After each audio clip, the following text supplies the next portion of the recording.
আমরা যারা এখানে উপস্থিত হয়েছি আমরা অনেকেই রাজনীতি করি বাংলাদেশ জাতীয়তাবাদী দলের। এর বাইরেও ফসলেবৃন্দ উপস্থিত আছেন যারা দেশনেত্রী খালেদা জিয়াকে একজন নেত্রী হিসাবে পছন্দ করে। এর বাইরে যারা বিভিন্ন মাধ্যমে ইন্টারনেটের মাধ্যমে দেখতে পাচ্ছেন, সকলের কাছে আমি অনুরোধ করব যে আমার মা দেশনেত্রী খালেদা জিয়া চিকিৎসার জন্য এসেছেন, তার সুস্থতার জন্য দয়া করে আপনারা দোয়া করবেন। একই সাথে আপনাদের কাছে আমার অনুরোধ থাকবে যে দেখুন, গত 5 তারিখের পরে, 5ই আগস্টের পরে 5 তারিখে যে রাজনৈতিক পরিবর্তন হয়েছে বাংলাদেশে, তারপরে বাংলাদেশের মানুষ এমন একটি বাংলাদেশের প্রত্যাশা করছে যেখানে মানুষের অনেক কিছু প্রত্যাশা হয়তো পর্যায়ক্রমিক ভাবে সাধারণ মানুষের যে চিন্তা ভাবনা দেশ নিয়ে, সেরকম একটি দেশ আমরা গঠন করতে সক্ষম হব। দেশ 1971 সালে বাংলাদেশের মানুষ মুক্তিযোদ্ধারা যুদ্ধ করে স্বাধীন করেছে।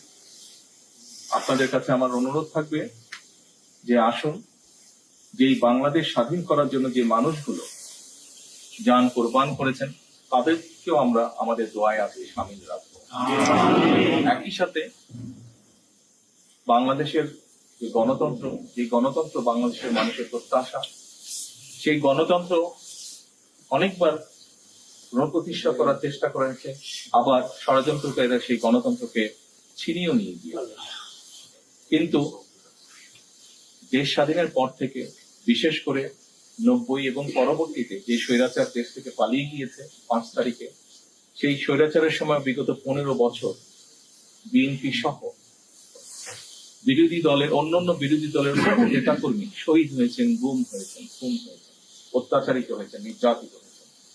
শুধু রাজনৈতিক কর্মী নয়, রাজনৈতিক কর্মীর বাইরেও বহু সাধারণ মানুষ বিভিন্নভাবে অত্যাচারিত, নির্যাতিত হয়েছে। এর বাইরে বিগত জুলাই আগস্টের আন্দোলনের সময় বহু মানুষ, দল মত নির্বিশেষে বহু মানুষ শহীদ হয়েছে। প্রায় 2000-এর মতন মানুষকে হত্যা করেছিল পালিয়ে যাওয়া সেই স্বৈরাচার। তারা 30,000-এর মতন মানুষ বিভিন্ন ভাবে ইনজোর্ড হয়েছে, জখম হয়েছে। আসুন আমরা আজকে এই সকল শহীদ এবং সকল অত্যাচারিত, নির্যাতিত মানুষের জন্য হাত তুলে আল্লাহর দরবারে দোয়া করব, দল মত নির্বিশেষে, সে যে দলেরই হোক না কেন।